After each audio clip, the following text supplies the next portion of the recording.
Let's cultivate our motivation.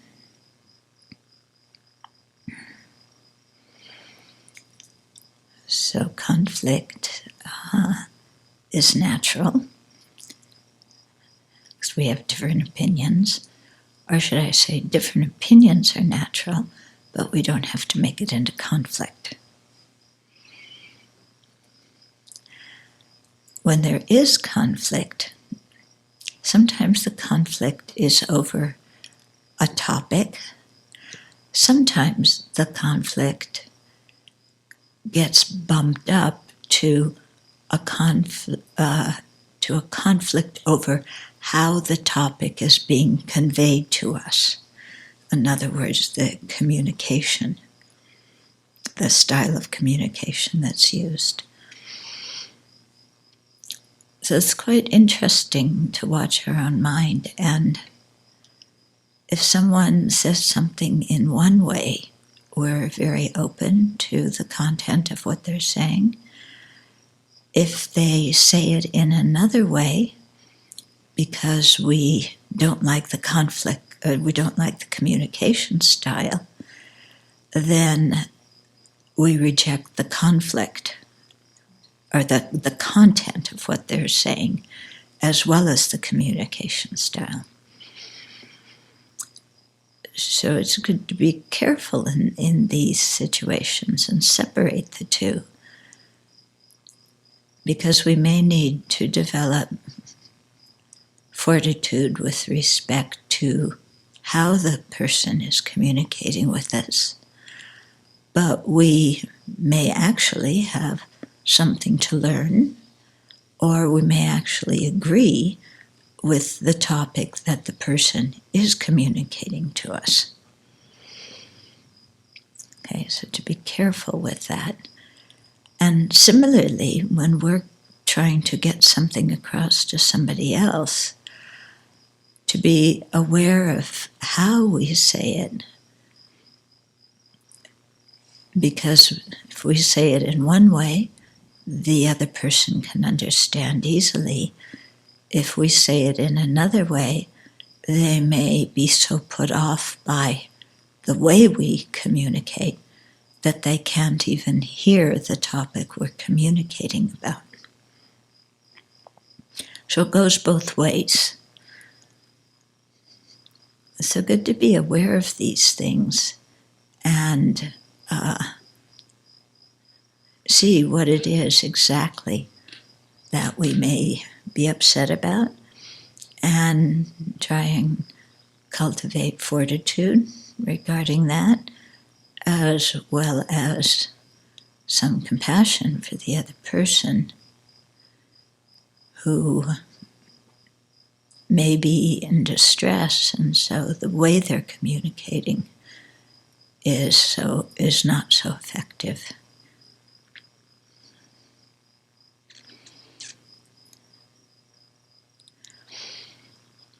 But underlying all of that, let's try and have a basically friendly, positive attitude towards others, and to work for their benefit, whether we know them or not. And especially to see that our full awakening depends on each and every sentient being. And so to cherish them for that reason. And to cherish them because everything we have and know is due to them.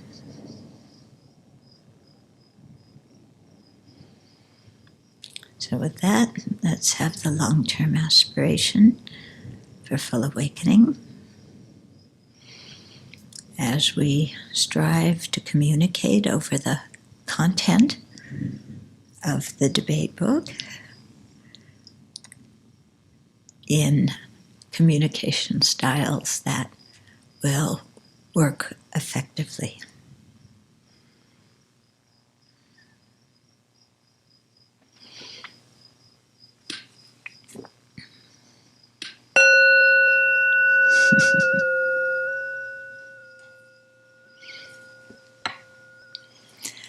So the nice thing about the debate style of communicating is that everybody who's doing it knows what the formula is and knows how to use it. And so although the debates may be very impassioned and your view may be smashed, your reason for communicating is to learn.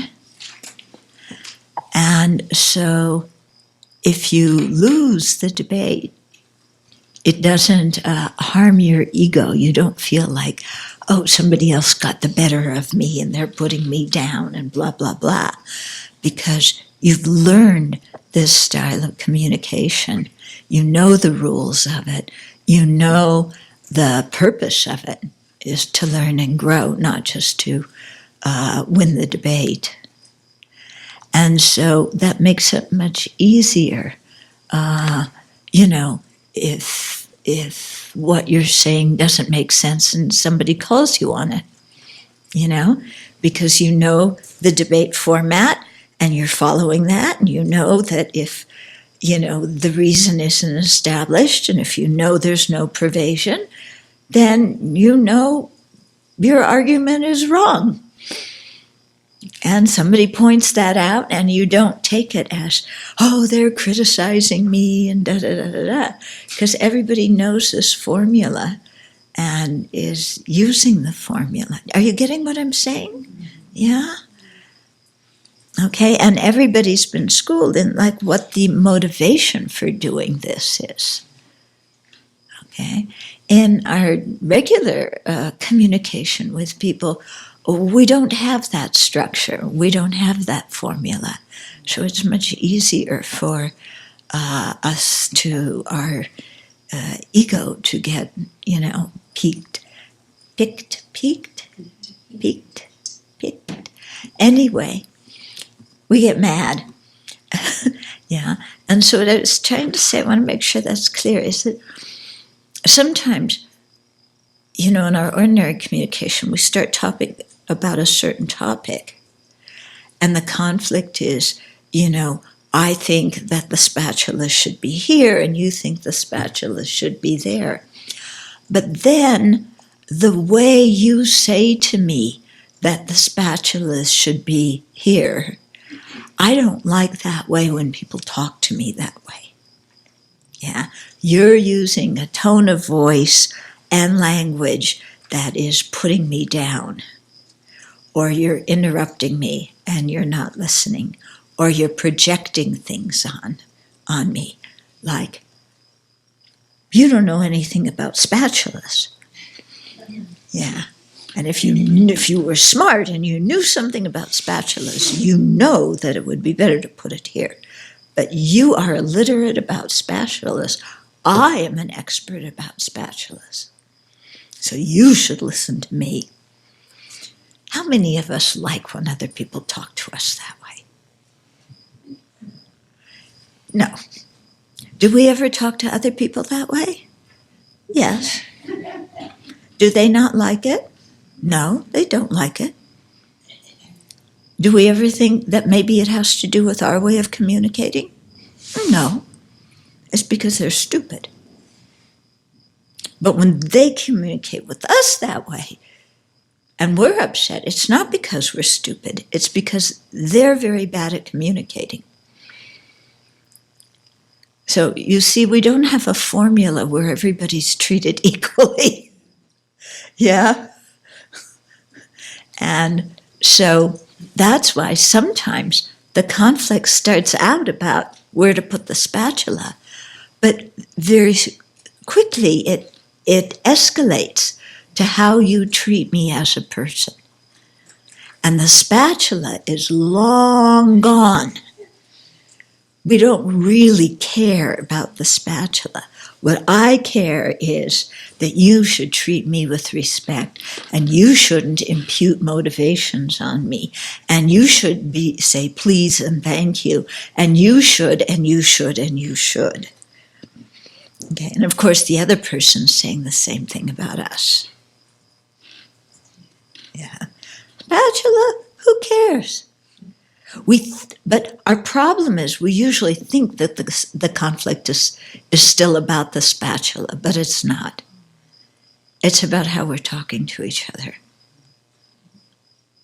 Yeah. So it's good, when we have to practice patience or, fortitude afterwards, to really see, am I practicing fortitude because I disagree with the content of what that person's saying? Like, I really do not think spatula should be put there. I really think that is a mistake to put the spatulas over there. Is that my problem? Or is my problem the way I think that person's talking to me? Or maybe it's both. Yeah. But it's interesting to kind of try and see what it is, and to be clearer about, what our buttons are that are getting pushed. And then, to apply the various antidotes to anger and irritation and so on. Okay, make some sense? Yeah.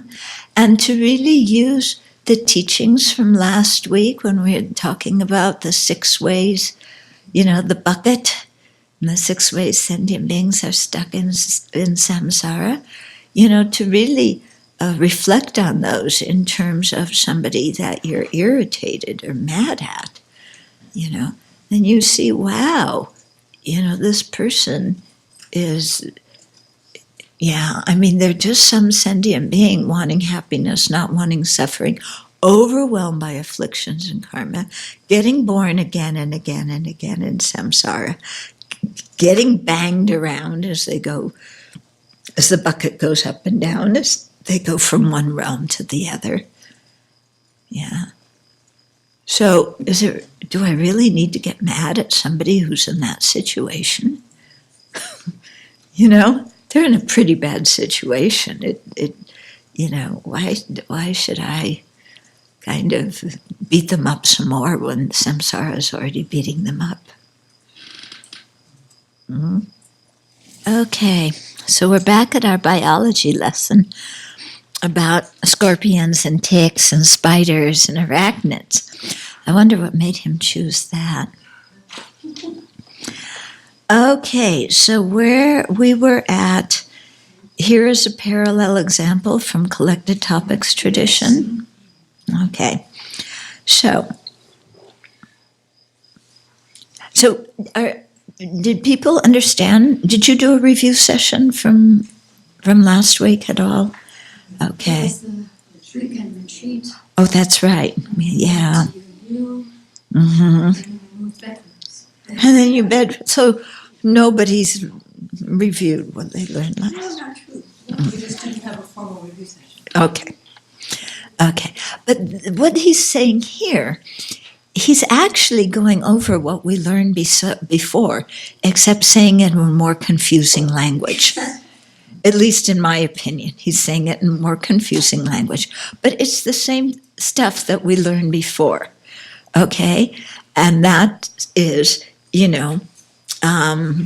just going over what a pervasion is. Yeah. So if we say every arachnid is a spider, yeah, then it would be as if we were doing a syllogism that says X is a spider because it's an arachnid. Yeah, you want to? Okay, put up a tick. A tick is a spider. Tick. A tick is a spider because it's an arachnid. So in this way we'll get to see. Okay? Because lots of people say, well, they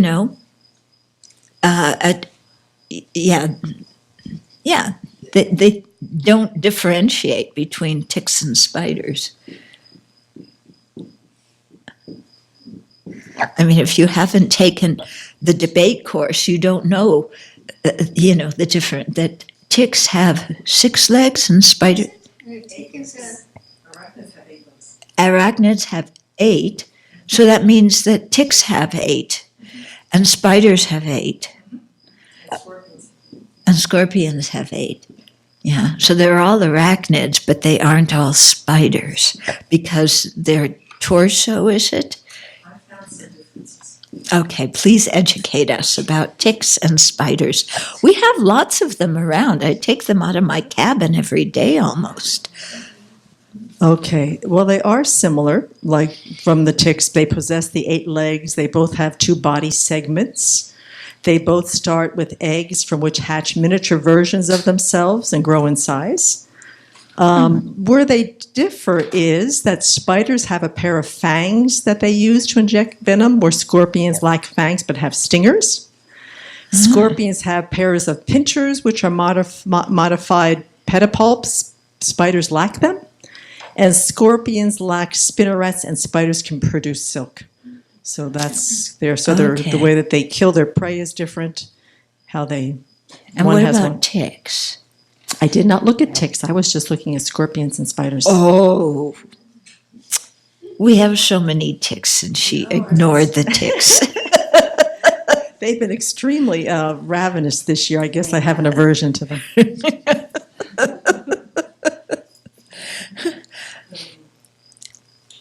Okay, so if you look at this, so to see the property of the reason, you have to say a tick is an arachnid. So, huh? Yeah, property of the subject. Or they sometimes say property. Later on, he says, he says the reason is established. So it's the property of the subject, but the reason is established, meaning that a tick is an arachnid. Okay, then the pervasion is that if it's an arachnid, it must be a spider. Or to say it differently, whatever is an arachnid is necessarily a spider. Okay, but that's the way the pervasion is. So if this were a correct syllogism, then it would hold that whatever is an arachnid is necessarily a spider. Is that true? No. So there's no pervasion. Okay? So that's basically what he's going over here, except saying it in very complicated way, it seems to me. Okay? So, and here's another example. When he's giving these examples, he's just giving the pervasion. Like, every arachnid is a spider. Okay? The page before, that was the example he gave. Every arachnid is the spider. So he's looking at what the pervasions would be. Yeah. So here is whatever is not impermanent is necessarily permanent. That's a way of expressing a pervasion. Okay. So he says that seems right on first impression. Is it right or is it no? Why isn't it right? Because it doesn't include non-existence. Re- Non-permanence is larger than impermanent, not impermanent is larger than permanent. It doesn't include non-existence. Okay, so that's how we say it in regular language. Yeah, if you say it in debate language, then you have to say no pervasion, and then you give an example. A rabbit's tooth is.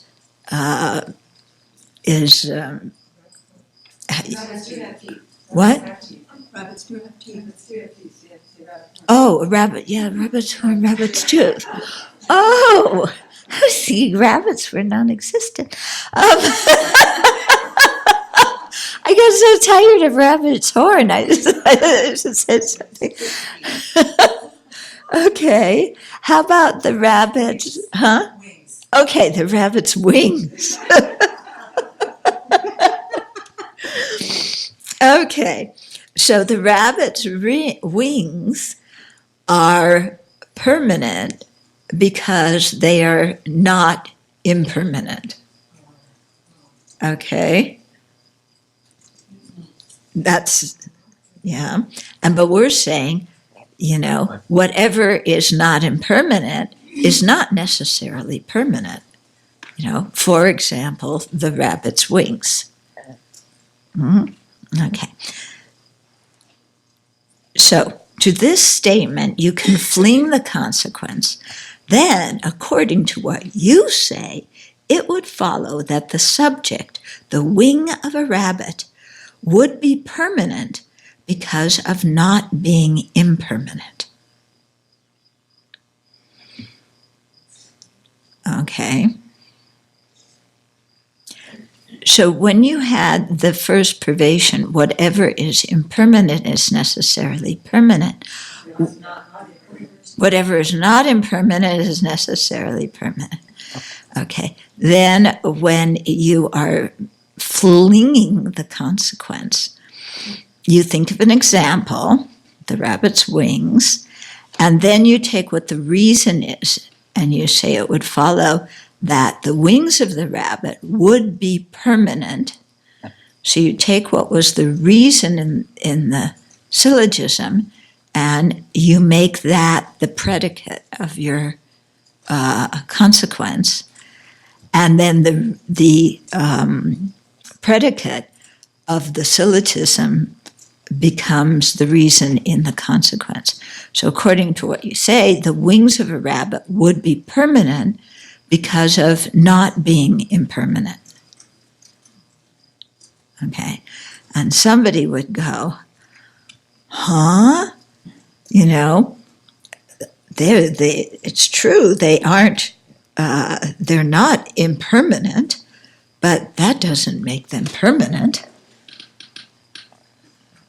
Okay, so they'd realize the fallacy of what they're saying. In the original claim here, whatever is not impermanent is too broad, in the same way that the class of arachnids is broader than the class of spiders. It is too broad because it takes in possible subjects that should not be included. Okay, so the class of spiders, if it's somebody thinks, well, okay, I'll just read. It might be easier. Maybe I'm confusing you. For example, some of the things referred to in the universal part of the statement of the privation, the first part. See, this is what gets confusing, is he's changing the terminology. The first part, what is not impermanent, are also not permanent, such as the wings of a rabbit. Okay. In other words, when you look at the privation, what is not impermanent is necessarily permanent is not an accurate privation, because not impermanent is much broader than permanent. You got it? You're thinking about it. Okay. An example of something that's not impermanent but isn't also permanent would be the rabbit's wings. Okay. Please appreciate that a correct consequence is an accurate conclusion drawn from a person's stated position. That is one reason they can be so effective. The one who draws out the consequence supplies the subject for debate. Okay, but the predicate of the consequence and the reason are drawn from the person's statement. Okay.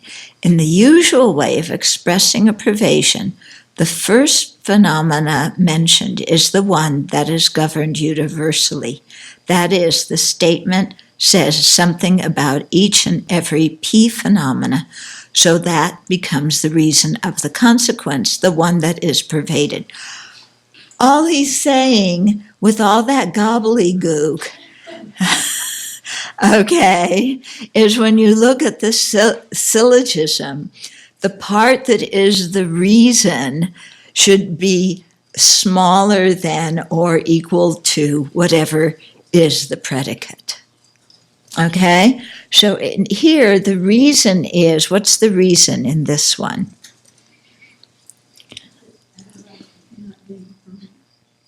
No, what's the reason? Arachnid. Oh, that one. Yes. I'm pointing here. Okay, so the reason is arachnid. What's the predicate? Spider, okay. So for what's the privation? Whatever is an arachnid is necessarily a spider, which means that which group is going to be bigger? If you're going to draw your Venn diagrams,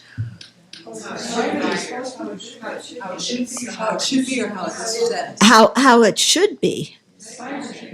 It should be that the predicate encompasses more than the reason, or encompasses exactly the same thing as the reason. Okay, to make it valid. What's wrong with this one? Yeah, the predicate is smaller than the reason because the group of arachnids is bigger than the group of spiders. Oh, that's so nice to think about when you have 15 spiders crawling around your walls. The arachnids are bigger. Where are the ticks coming in? At least we don't have scorpions here. So, that's all he's trying to say, okay? But also what he's trying to say is that when you make a consequence, you take, this other person has said something, and then you take an example, but then you use the predicate and the reason that the person has said, okay? And you show them that there's no privation there, okay? So the things switch places, yeah. If you look at that little, so if a proper application of a consequence of a statement of privation may be illustrated like this. Whatever is a P is necessarily a Q, okay? Then, when you make if you're going to make a consequence, you say, then it follows that the subject, and you make up the subject, is a Q because of being a P. Okay, so that's just how you change what somebody said, which is in the form, it could be, doesn't have to be in the form of a syllogism. It could be just somebody's saying something, and then you make it into a consequence to show that that person isn't thinking correctly. You can, this is, some political things would make it very good. Let's use one of the implications that is high. One of the implications is every immigrant is a rapist or a murderer. Yeah, okay, let's say gang member. Implication, race, rapist or, murderer. Okay. Now, somebody says that. If you don't know how to think in this form, then somebody says that, you say, yeah, that sounds right. Okay. But if you're going to test this, and show that that person is wrong in their way of thinking, maybe write this up here. I know it's a touchy subject, but we should think about this because we're being told all this nonsense.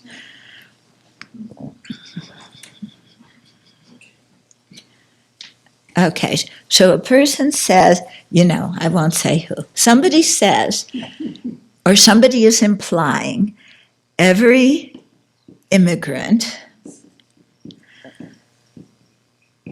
is a criminal. Yeah. Okay, this is, what we're hearing, isn't it? Okay. Yeah. So if you want to test this out, you think of somebody that that person also knows. And it follows that Melania Trump is a criminal because of being. Exactly. Yeah. Okay. Yeah. Then it follows that Melania is a criminal because of being an immigrant. Good example. Her parents too. Her parents, yes. Yeah.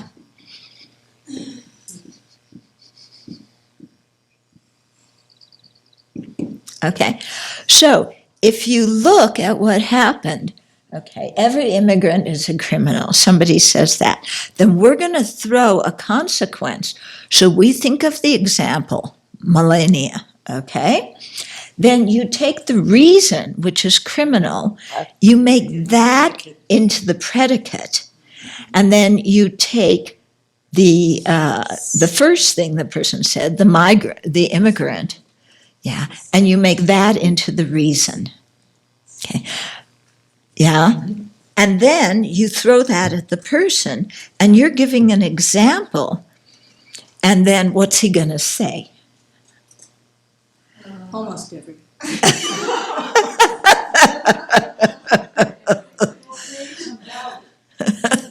Yeah. So this is why they say that consequences are so useful for helping people, because you take what they themselves believe, you show that it doesn't make sense, and that makes them doubt what they believe. Okay? Because they now have an unwanted consequence. Oh, my wife is a criminal. Yeah. That's an unwanted consequence. Yeah, I wonder what her syllogism is.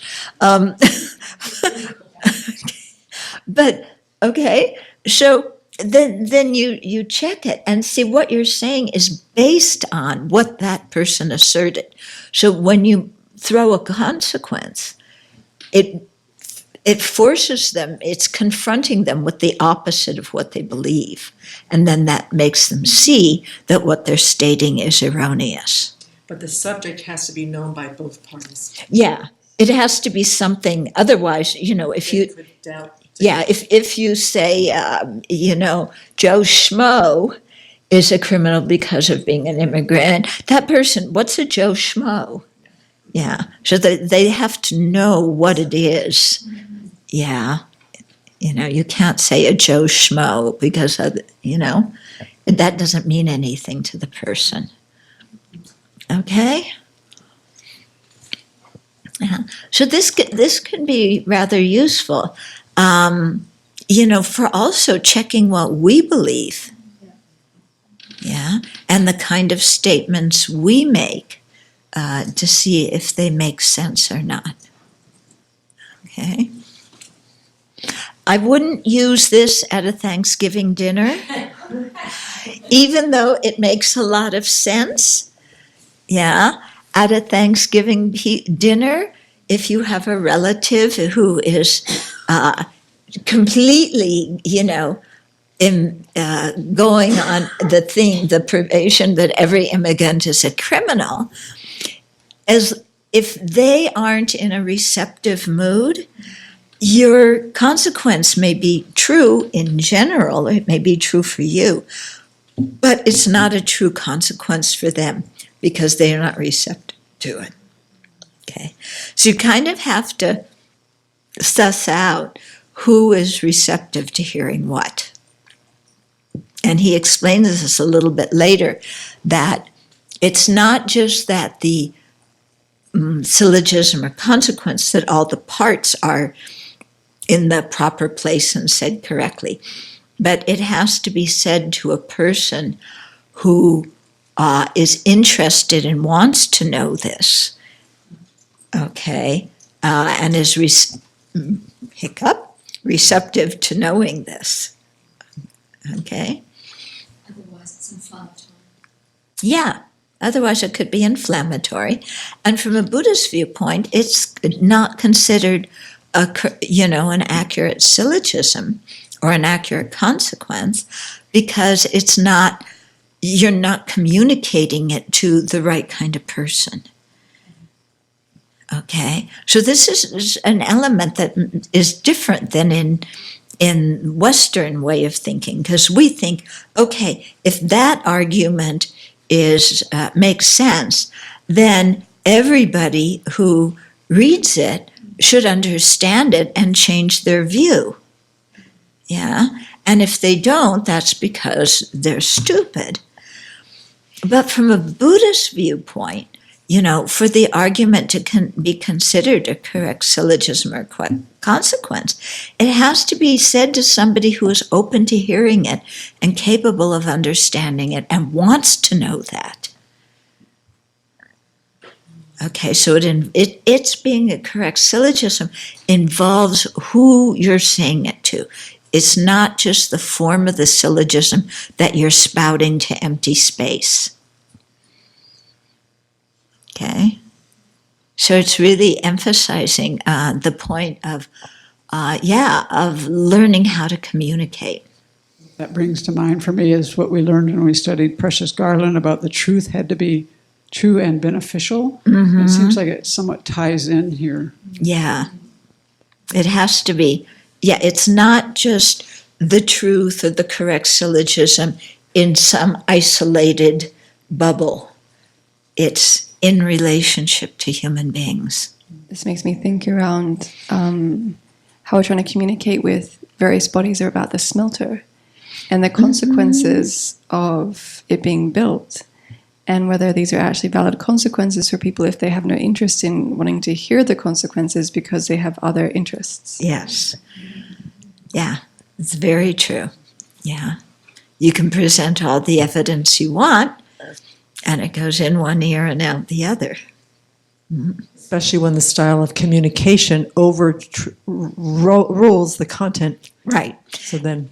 Right, and that's what I was talking about in the motivation. When your style of communication is what sets up the condition for the conflict, and they can't even listen to the topic. Which, by the way, there was a very good article in the Spokesman Review today. Yeah, thank you for forwarding that to us. I hope somebody shows it to the governor. Yeah. Huh? It's on its way to the governor already. Good.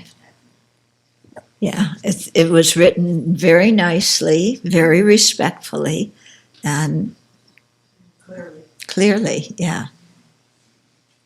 Yeah, so, okay, so let's see. How would you, relating it to the governor, what would be a consequence, or how would you state the argument? His viewpoint to be is smelter will be beneficial for our area because we're economically depressed. Mm-hmm. Okay, so then he would be saying whatever area is economically depressed is an area suitable for a smelter. Yeah? Okay, you want to put that up? Now, whatever area is economically depressed. Smelter is suitable for our area because we're economically depressed. No, but we want to make it into a provision. Yeah, or you could say that. I mean, start with the beginning. Yeah, a smelter is suitable for Newport because we're an area that's. No, but that's not going to make a good syllogism. Yeah. Just start with the privation. Somebody's, the governor is thinking, whatever area is economically depressed is suitable for a smelter. Yeah?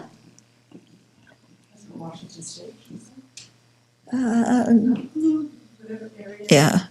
We'll just assume in Washington State is, suitable. Yeah. Is Yeah, it's necessarily a suitable place to build a smelter. So this is how he's thinking, right? You think he's thinking this? Yeah? Huh? Yeah, so, okay, so this is what he's saying. Now, make this into a consequence.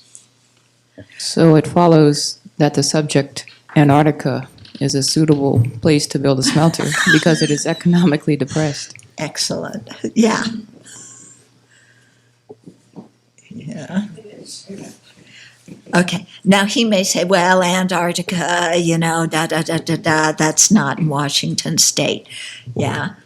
Pick another thing besides Antarctica, yeah. So it follows that places that are not economically depressed are not suitable places for smelters. Yeah, that's Or is getting that- into I went- a different argument. Okay, let's stay with this one. Yeah. So what you want to do is think of a place. We need a town close to it. I was thinking of Yeah. a poor neighborhood in Seattle. Yeah, take a poor neighborhood in Seattle. Take the middle of Lake Washington. The middle of the lake. But actually a poor area of Seattle would be a very good thing. Central District? Bremerton. Bremerton. How about the elementary Bremerton. school? The town. What? Which town? How about in the elementary school, 1 mile? That's elementary. It's economically depressed, our school systems here, from what I understand. So it's suitable to build a smelter next to the school. It's economically depressed. Okay, so you can say the area around the school. You could say a poor neighborhood in the middle of Seattle. Or Olympia, wherever he is. Yeah. There's plenty of poor neighborhoods in the state. Yeah, it follows that any poor neighborhood is a suitable place for a smelter. Necessarily. Yeah. No, you don't need necessarily. This is just a consequence. Okay. Yeah. It's a suitable place for a smelter because it is economically depressed. Yeah. So that's, Yeah, that covers what I'm trying to. yeah, that covers what you're trying to say. Such as a reservation, Indian reservation. Yeah. Hmm? Or What? such as the Native American reservation. Yeah. Well, we put any poor neighborhood. Okay. And then, it would be better to actually specify a neighborhood that's close to where he lives. Yeah. That would be the ideal thing. There's got to be one in Olympia somewhere. But we don't know. Okay? We would have to know. But you getting the idea, okay, of how to do it? We could also say, throw that to the county commissioner, your backyard is a suitable place for a smelter because it's economically depressed. Basically, it is in The there. trouble It is their backyard, right? That's what they believe. Huh? That wouldn't work for them because that's what they believe. Yeah. Their backyard, they're gonna take care of their backyard. No. Where Mike Manis's house is, Yes. yes, to build a smelter right next to that. Really? Does he live that close to the smelter? District 1. Yeah, he lives near that? That'd be pretty close, within 3 miles. Wow. So it follows that Mike Madison's backyard is a suitable place. Economically depressed. That's why they asked him if he's moving soon. Oh. Is he moving soon? None of the commissioners would answer that question. Really? Does he have to sell that land in order for them to build a road through it? Oh, well. Just find an area of common ground. Mm-hmm. Because we don't have a suitable subject, a suitable, what's the word? Example. Well, the opponent isn't suitable for this syllogism. Mm-hmm. So we need to find something where there's some common ground so that there's something that they want to learn Uh-huh. so that it would be suitable. Because this is not a valid or a correct syllogism because it's not correct for that person. Mm. They wouldn't, Yeah, if he lives nearby and he thinks it's okay. right, yeah, so, yeah. And he's and if he would also say, no, I'm not planning to move. Okay. So then you would have to change it and yeah.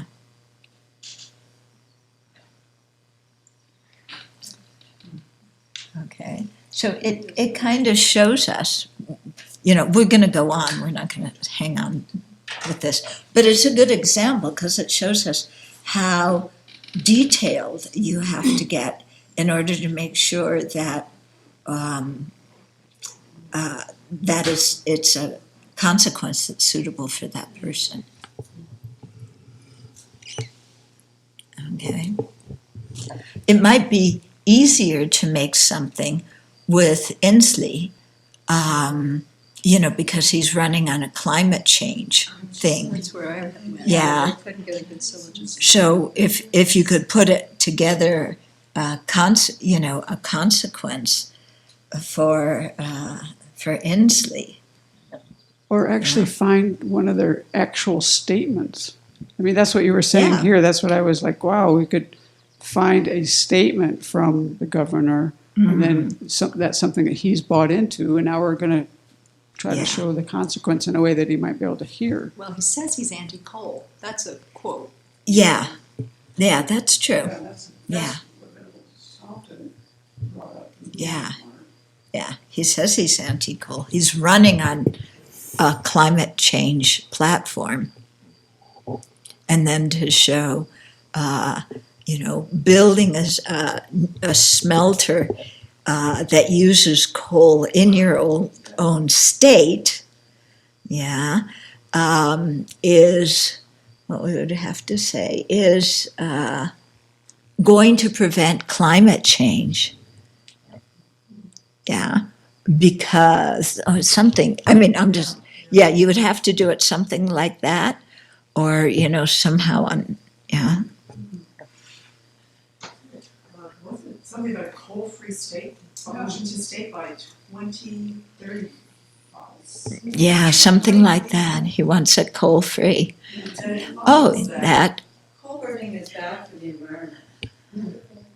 yeah. Oh, you say, Washington State will be, or your proposal to be coal-free, Washington State to be coal-free by such and such a date. Yeah, is definite to happen because you're building a smelter that uses coal in Washington State.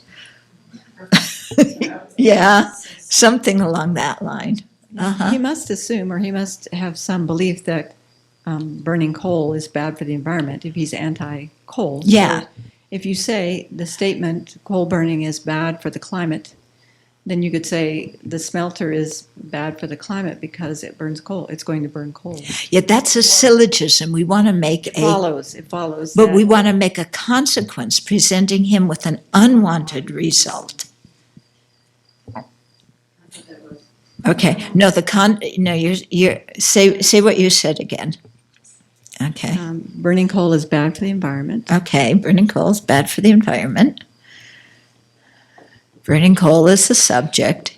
Is bad for the environment as the predicate because No, that's just the statement. Burning coal is bad for the environment. Then you would say, it follows that the smelter in Newport is bad for the environment because it's going to burn coal. coal. Okay. Now, does that present him with an unwanted consequence? I would hope so. But somehow it's not yet, but I would hope so. Because he's saying that the smelter is good for the economy. Uh-huh. He hasn't said the smelter is good for the environment, but the unwanted consequence is that the smelter is bad for the environment, Yeah, even if it's good for the economy, which it won't be anyway. yeah.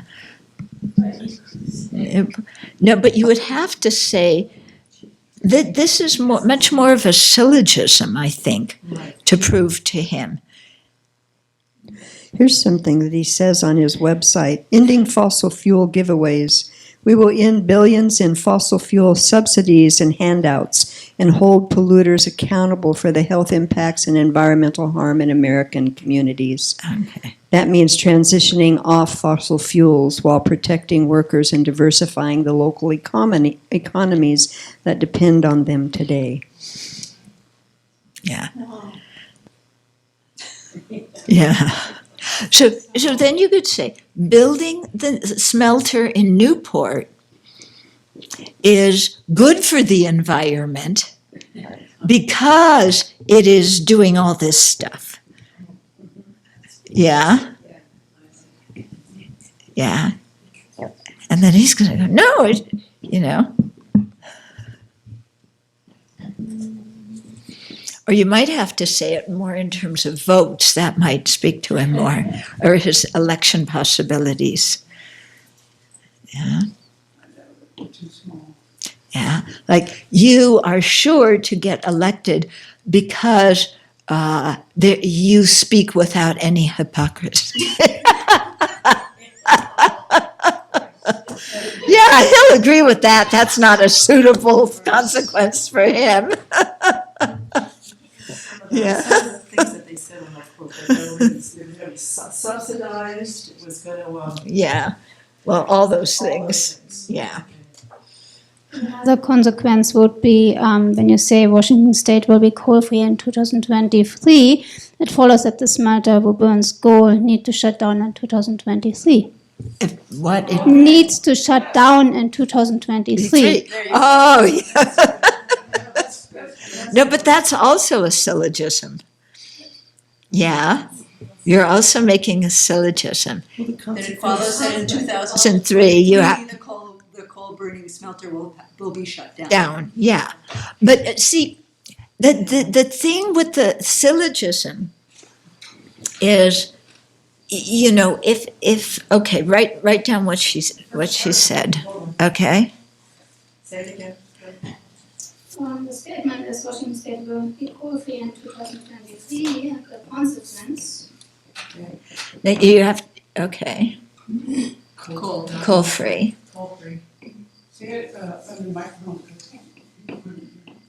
Yeah. Yeah.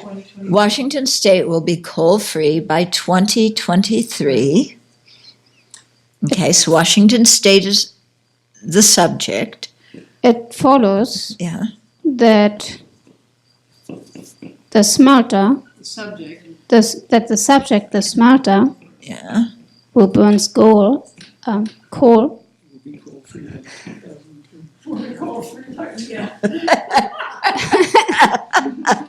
yes, will be coal-free in 2023. Uh-huh. It's coal. Will be closed down. No, we'll be coal-free. Yeah, There we go. Yeah, by 2000. Because it's in Washington State. Because it's in Washington. Yeah. State. we'll be coal-free by 2023 because it's in Washington State. Yeah. Okay. So you see what it's presenting him with. You're using his language, but you're switching it because actually what the initial statement could also be whatever is in Washington State will necessarily be coal, or all industries in Washington State will necessarily be coal-free by 2023. Okay? So if he says that, then you say it follows that the smelter that burns coal will be coal-free by 2023 because it's in Washington State. So you're using what he said, okay, So if your first thing is all whatever industry or all industries in Washington State and will be coal free, whatever it is, will be coal free by 2023. All industries in Washington State. In Washington. Yeah. Yeah. Okay. So you have to take the initial thing. So he says that all industries in Washington State will be coal free by 2023. Okay. So then you take an example, the Newport smelter. Okay. So will be coal free is the second part there. So that becomes the predicate. It follows that the subject that burns coal will be coal free by 2023. And then you use the first part of his sentence as the reason because it's an industry in Washington State. Yeah. Okay, so that's a consequence. But the commissioners ought to take a look at it. Yeah, because it won't have gotten its first load of coal by then, probably. So do you see the difference between a syllogism and a consequence? That a consequence, you may present a good argument that he may not like or agree with, but that doesn't necessarily make your argument form a consequence. Yeah, to make your argument form a consequence, you have to do it like this. Okay, and take what he said and show that it's contradictory.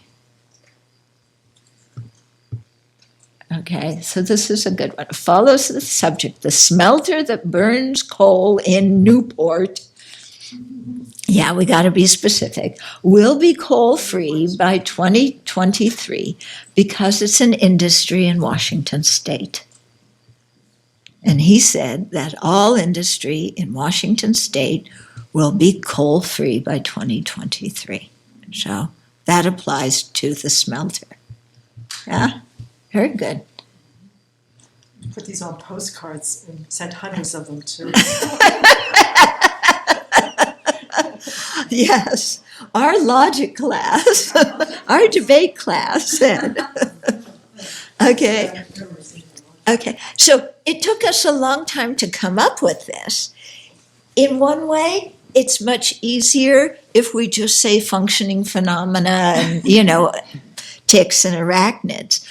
But do you see by using an example like this that is pertinent to our life?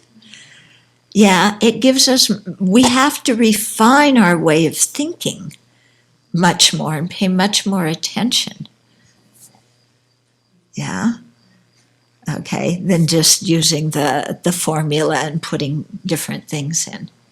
Okay, so that's why I always like to use controversial stuff. I mean, except all of you agree, with this, because none of you want the smelter. If we, had the governor in here, I wonder what he would say to this. He would say, yeah.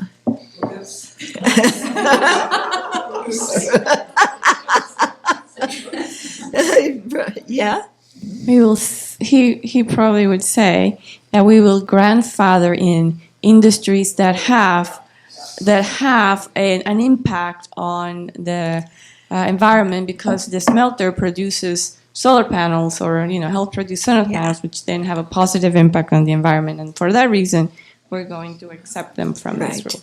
Yeah. Yeah, that's for sure what he'd say. Yeah. The industry has to be an energy industry. And the smelter is not considered an energy industry, even though it's I believe the industry has to be the energy industry, and that I was told the smelter is not considered an energy industry, even though it's for solar panels, or supposedly. Because it's not directly producing the energy. Oh, Yeah. I had an example directly related to solar panels. Could I put that out? Yeah. So the pervasion, the false pervasion would be manufacturing solar panels is good for the environment. And the consequence would be that burning coal is good for the environment because it is part of the process involved in manufacturing solar panels. Yeah.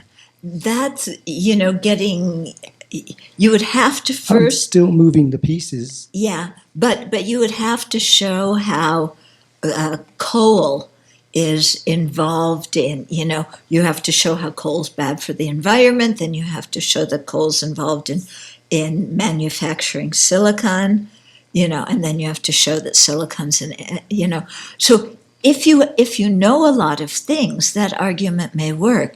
But if you don't have all those pieces joined together in your mind, then first you have to set up a bunch of other arguments so that the person understands that. It seems like it would already be, people already have an idea that coal is bad for the environment, and that the people that syllogism would be for would be people that are promoting solar panels. And they would go, what? And they would have to, same as, a lot of people don't know arachnids and spiders and Right. ticks. So that's why you need sometimes some education before you present somebody with a syllogism or a consequence, because many people probably don't know that a silicon, they say, oh, silicon, that's very good for manufacturing solar panels, but they may not know the coal is used to produce the silicon that's in them. So you have to prove that to them first. Yeah. But we need to move on. I don't want to, Can I go just, on. so manufacturing solar panels is good for the environment. Then it follows that a coal-burning silicon smelter that creates solar panels, material for solar panels, is good for the environment. That gets it all in there. And somebody could say, well, the syllogism, the smelter itself isn't good, but it produces the silicon, which is very good. So in the end, the whole state benefits, which is exactly what they say. Yeah. So we just sacrifice Newport in the process, but the whole rest of the state benefits. And I don't vote because who cares about them? Yeah, they're not our state. They don't vote for. Still doesn't get away from coal, which is a global problem. Yeah. It's not a local company. So it What? doesn't affect Washington directly in the long term. What do? Positively. you mean the money, financial, because it's not a local company. The financial impact goes out of the country. Yes, and economically, direct impact. No. Okay. So look at the diagram again. Okay. This is the correct way of applying a pervasion to a consequence, whether the pervasion is accurate or not. If the pervasion is accurate, you will not find any consequences that are discordant. If the pervasion is not accurate, you will be able to find a discordant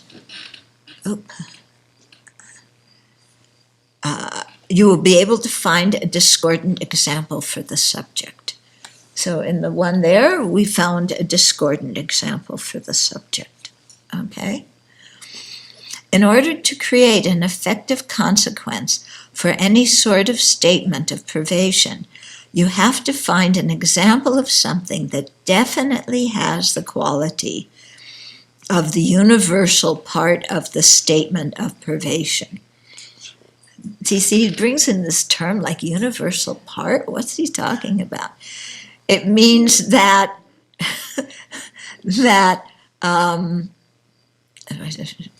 otherwise it does not work. For instance, let's use the same example. Whatever is not impermanent is necessarily permanent. Suppose in response you choose an example of something that does not satisfy the universal part of the privation. So what is the universal part of the privation? Whatever is not impermanent. Okay, so he's introducing this whole new term, universal part of the privation. And all it means is when you make the statement of privation, it's the first part. Okay? Yeah, so whatever is not impermanent. And gave that consequence. Yeah, so you give the consequence. Wouldn't that mean, from what you say, that the subject, a chair, would be permanent? Okay.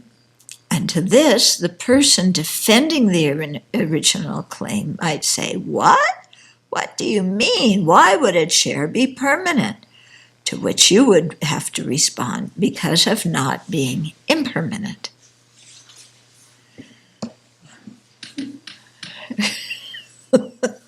Yeah, so what it means in all this gobbledygook is he made a statement. Whatever is not impermanent is necessarily permanent. Okay? So,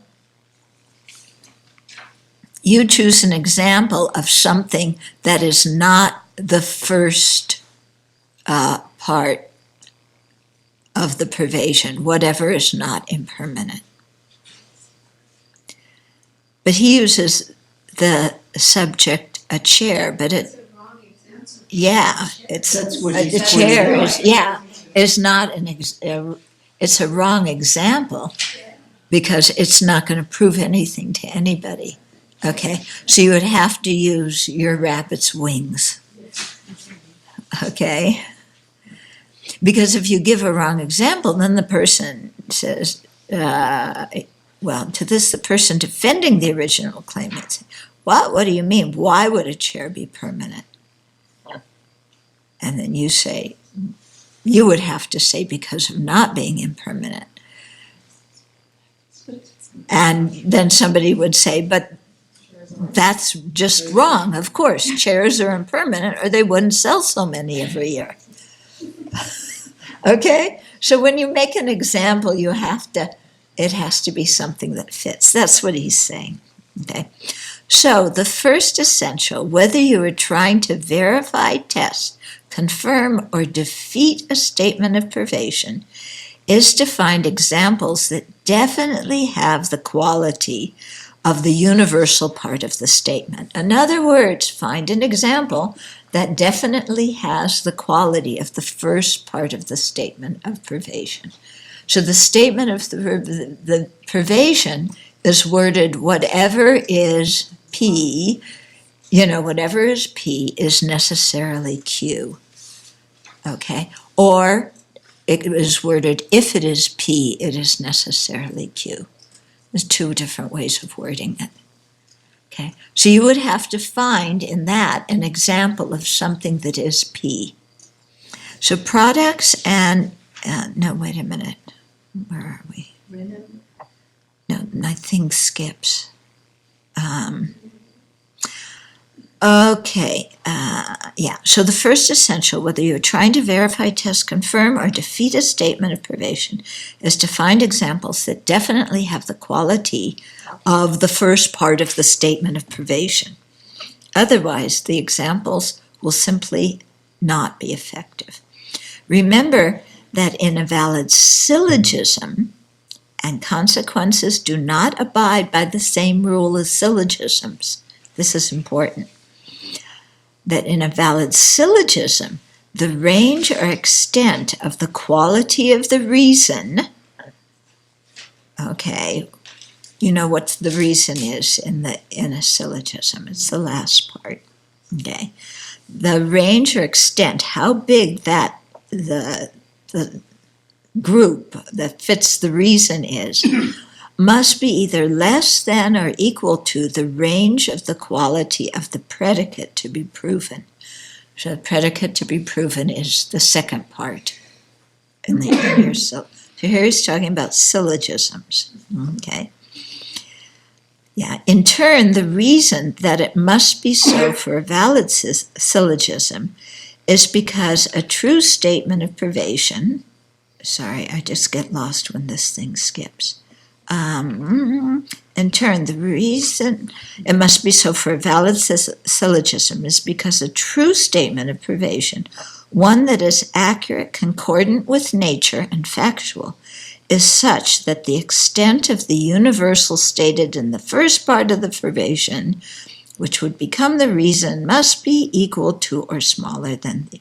Yeah. So what he's just saying is that if you're making a syllogism, whatever your reason is, the range of that has to be equal to or smaller than the range of the predicate you're trying to prove. Okay? So, yeah, the chair is impermanent. No, the chair is existent because it's impermanent. So impermanent is whatever is the range of impermanent things is smaller than the range of existent things. So that makes a reliable syllogism. Okay? Yeah, do you understand that? Okay. But when you make a statement of privation, in the syllogism it would be,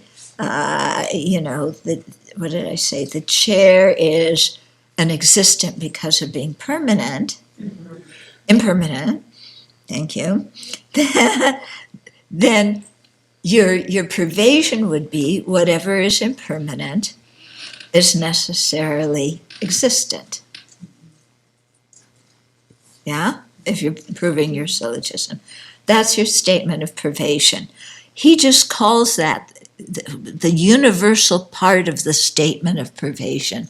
It just means that first part. Okay? Yeah, I want to make sure you're understanding this, yeah?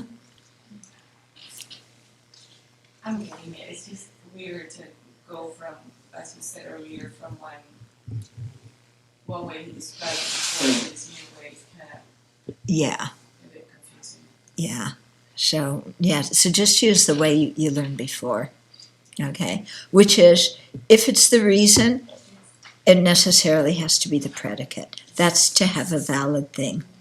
But when you make the statement of privation, it's, whatever is the reason is necessarily the predicate. Yeah? Okay. In turn, the reason that it must be so for a valid syllogism is because a true statement of privation, one that is accurate and concordant with nature and factual, is such that the extent of is such that the range of what's in the privation is smaller than or equal to the range of what's in the predicate. That's what he's trying to say. Okay. Range of what's in the reason. No. We're just showing, and we're not talking about when you make a statement of privation, the range of whatever is encompassed in the reason must be smaller than or equal to the range of whatever is encompassed in the predicate. Okay? Yeah. And then he gives another example. For instance, the two qualities are equal in the following privation. Whatever is a product is necessarily impermanent. So product and impermanent are equivalent, right?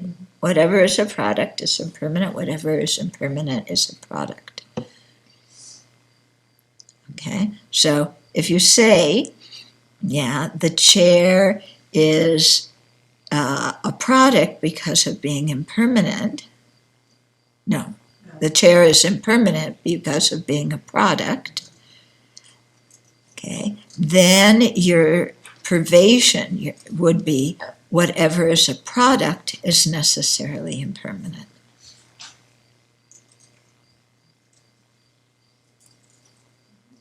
Okay, all products are impermanent. And all impermanent phenomena are products. They are equal in extent. Productness and impermanence are concomitant. The only other pattern for a true statement of privation is when the range of the first part of the privation is smaller than the range of the second part of the privation statement. Okay? Yeah. So, as in the privation, whatever is a product is necessarily inexistent. Okay? So their product, the group of products, is smaller than the group of existence. All products are existence, but there are existence that are not products, such as uncomposed space. Thus, the range of products is smaller than the range of existent phenomena. When such a true privation in either of these two patterns is used in a syllogism, and all the other requisites are met, the sign is called a correct sign. Okay. So what also is confusing about the way this is written is you think he's talking about consequences, and then he talks about syllogisms. Yeah, because the chapter is entitled Consequences. Okay. So a statement which should be entitled Syllogisms. Yeah. The statement of privation can work in either of these two ways.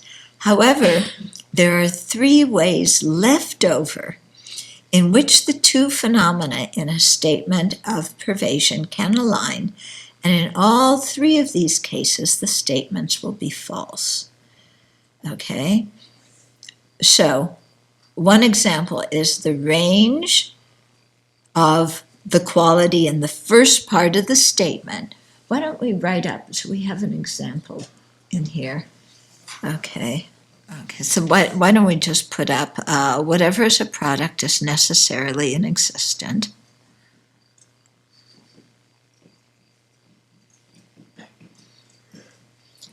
And whatever is impermanent is necessarily a product. Right? No, whatever is a product is necessarily impermanent. Yeah, whatever is a product is necessarily impermanent. Okay, so we went over those two ways. Okay, so then there's three more ways. If the range of the quality in the first part of the statement, which would be, if you were making a syllogism, it would be the reason of the syllogism, is greater than the range of the quality in the second part, which, if you were making a syllogism, would be the predicate. So what's an example of that? Where the range, if you were going to make a statement of privation, whatever is an existent is necessarily impermanent. Okay? So somebody could say that. Is it a correct a correct statement? No. Okay? Yeah, because existence, whatever existence, is really big, and only part of that is stuff that's impermanent. Okay? So that's one boo-boo. The second one is if the ranges of the two qualities do not overlap at all. What would an example of that be? Whatever is permanent is necessarily impermanent. Yeah, whatever is impermanent is necessarily permanent.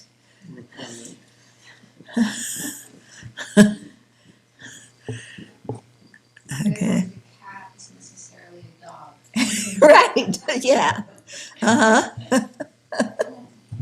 Whatever is not a cat.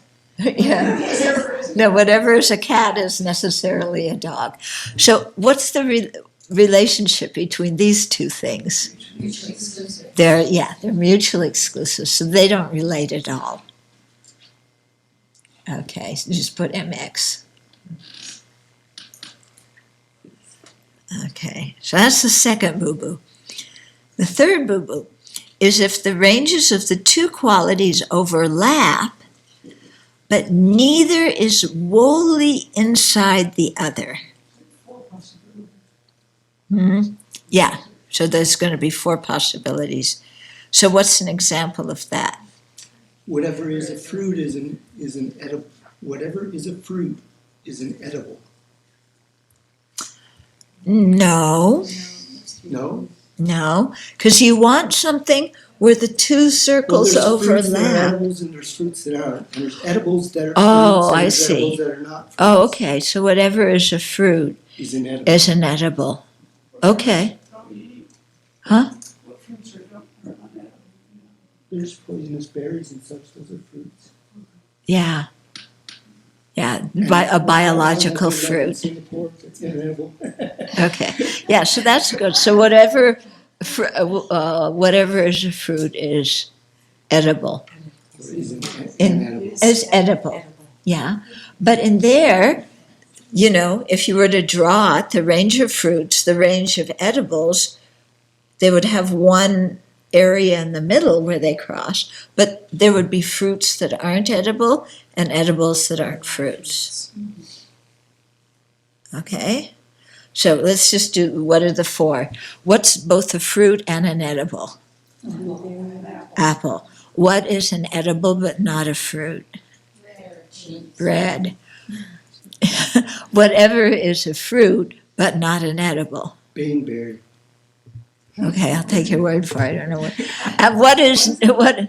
Baneberry. Yeah, and whatever is there something that is neither a fruit nor a berry? Yeah. Okay. Mudita.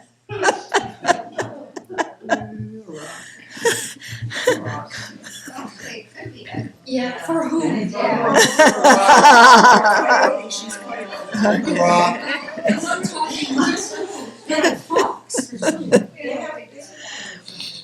Okay, so these three, there's two. The first two ways of doing it would produce a good, a reliable, what do you call it, pervasion. The other three are also three ways that two things can relate, but none of them would make a reliable pervasion. Okay? So it would be like, what would be an example? I don't know. I'm sure the cooks could come up with some. In terms of everybody's particular diet and what they eat. Yeah. Yeah, she said she started studying the list of what everybody eats and doesn't eat yesterday so that she could cook this morning.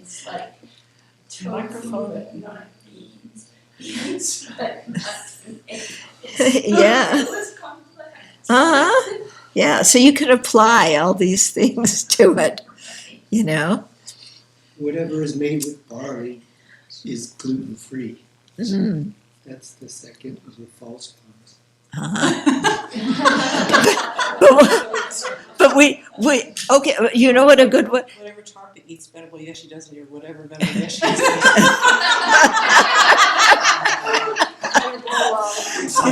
Yeah. Yeah, it's like me and Venerable Sultan, you know, we eat the opposite things. Yeah. Okay. Okay, back to order. Come on, everybody. Don't get carried away. 5 minutes are over anyway. What? The 5 minutes are over anyway. Talking about food. Okay, yes. Okay. So, I'm sorry, yeah. Okay, so an example of the first is whatever is a product is necessarily a material phenomena. True or not true? Not true. Why not? Don't look at the book. Because consciousnesses, Yeah, so there's consciousnesses and abstract phenomena, which are products, but they are not material. Okay? So this statement of privation is inaccurate and does not work because the range of products is broader than the range of material phenomena, and you just gave an example of things that belong in the category of phenomena that don't fit into material phenomena. So productness is not a quality, is a quality, not only of all material phenomena, but also of other things that are not material. This statement is parallel to the claim above that all arachnids are spiders. When such a failing pervasion is used in a syllogism, the reason is called indefinite reason.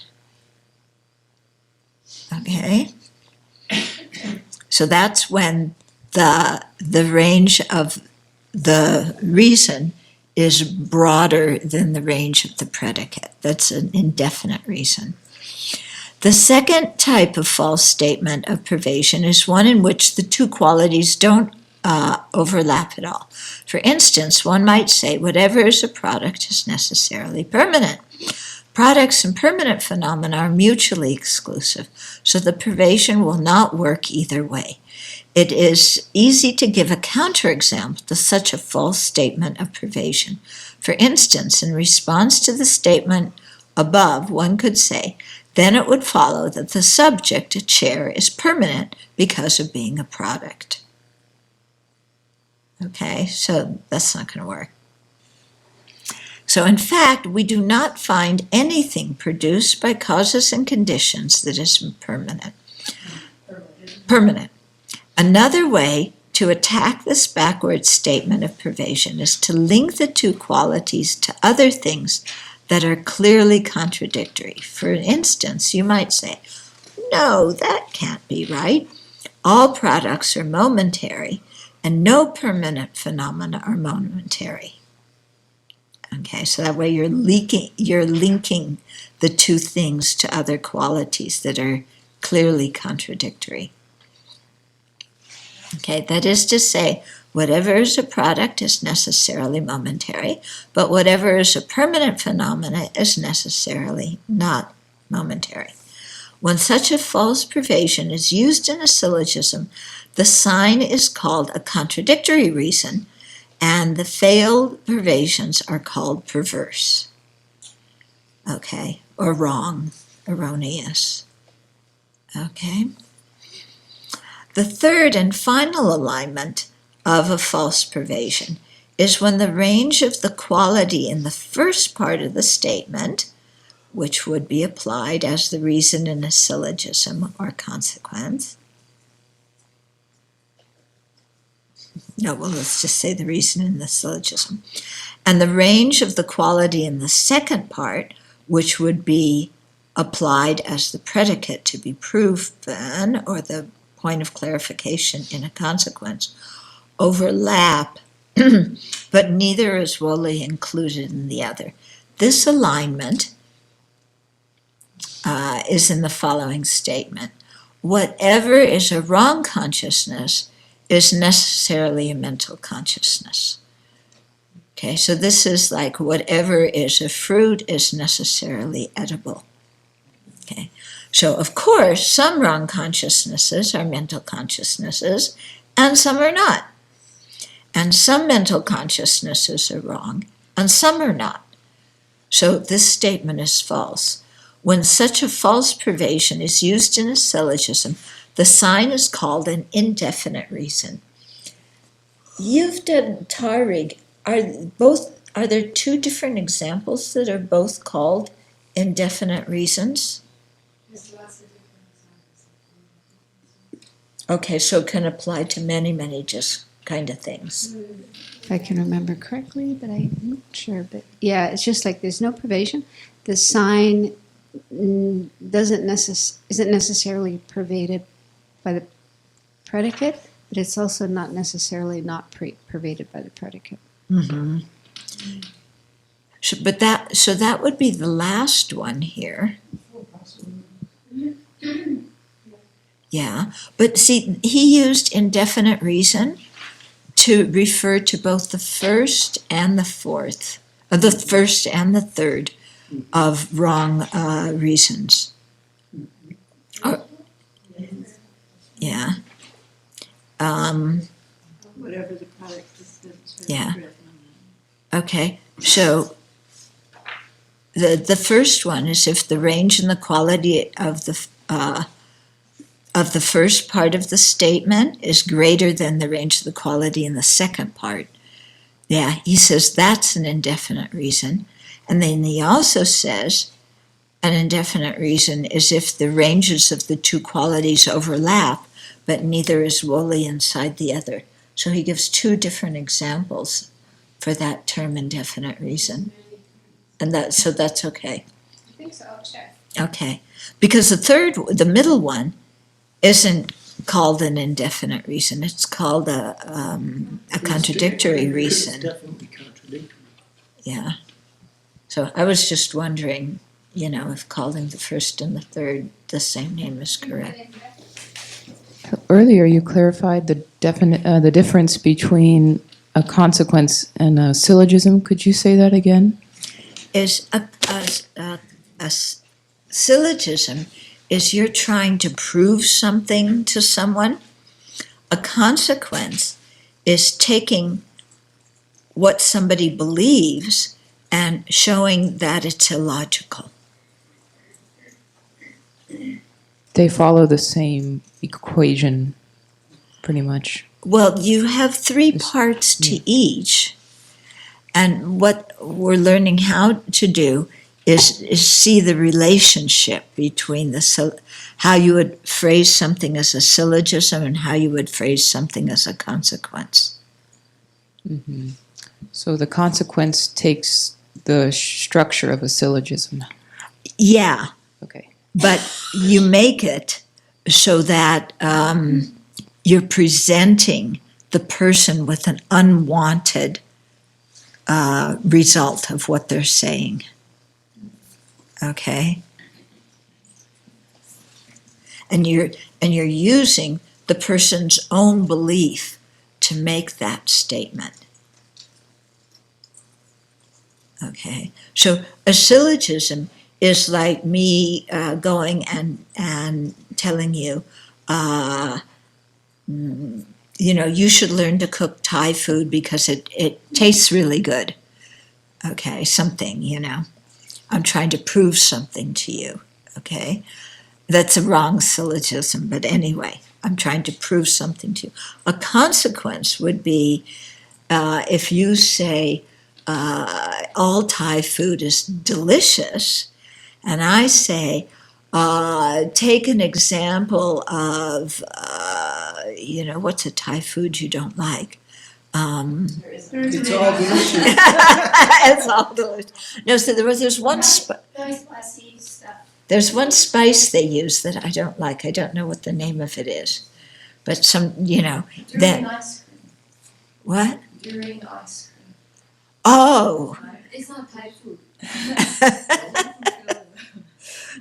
Or you could say, whatever, somebody says, whatever is ice cream is delicious. Okay?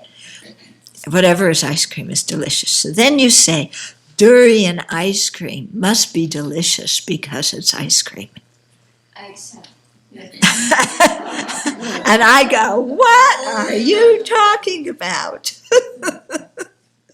Okay? So it's based on what, I say it at the beginning. Yeah, of course they make durian ice cream. It's very good. I'll put you in a room with a bunch of durians, and not let you leave. Yeah. That's what Venerable, who was it, Venerable Wu Yan? One of the Chinese masters is they had a disciple who always wanted eggs, and they never served enough eggs at the monastery. And this disciple said, I need more eggs, I need more eggs, I need more eggs. So somebody invited that disciple out for to a museum or something, something that for the whole day. So the master said to the disciple, give this nun only eggs, for all for 3 meals.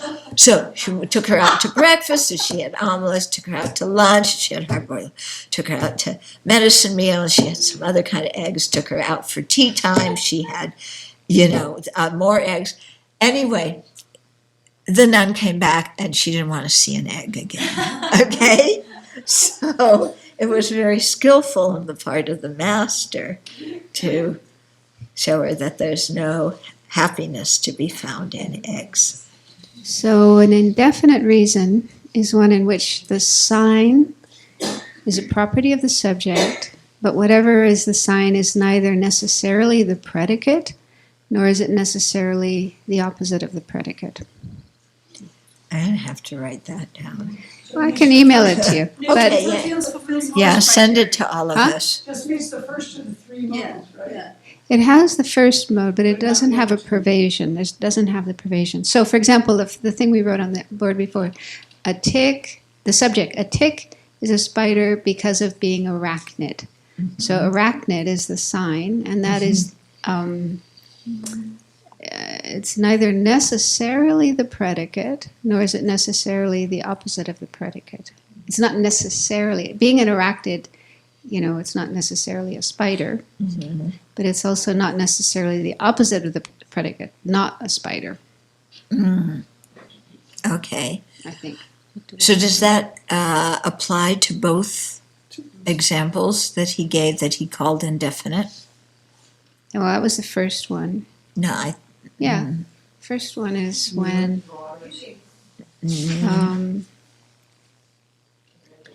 first one is the quality of the first part of the statement is greater than the quality of the second part. Yeah. So that works. Yeah. Send it to us. I think we're all a little There bit. are 3 pseudo reasons that are good, but I can't hold them up. One is contradictory, one is indefinite, and there's another non-established. And I think non-established is referring to when the property. Oh, yeah, that the reason isn't the property of the subject. But basically, indefinite means the sign just doesn't prove the subject, or the predicate. It's not able to prove there's indefinite. Yeah.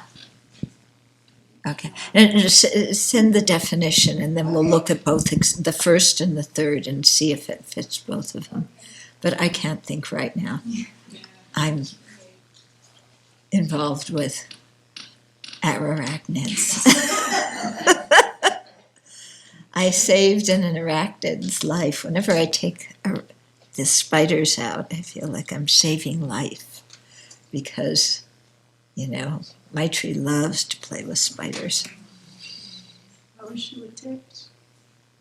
You wish? How is she with ticks? With ticks?